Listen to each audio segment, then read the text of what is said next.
Selpi, putri dari Edi Rizal dan Titi Sumarti, akhirnya resmi menjadi istri dari Rizky. Pasangan ini melangsungkan pesta pernikahan di Gedung Serbaguna Geraha 66 Palembang pada Minggu 2 April 2017.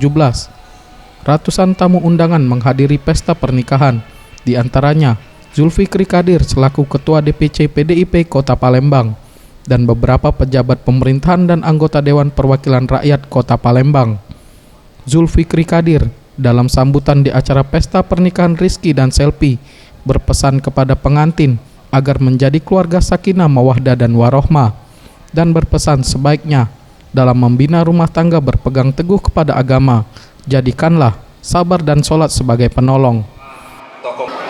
Selamat untuk kedua mempelai. Jadi banyak-banyaklah mengingat Allah agar menjadi tenang hati, mendirikan sholat untuk mengingat hati Allah. Wasta'inu bisabri wassalah, innallaha ma'asobirin. Jadikanlah sabar dan sholat itu sebagai penolong. Sesungguhnya Allah itu berserta orang-orang yang sabar. Dalam pesta pernikahan ini, kedua pasangan nampak anggun dan pasangan ini bernyanyi untuk para tamu undangan yang datang. Maulana Yusuf, Sriwijaya TV.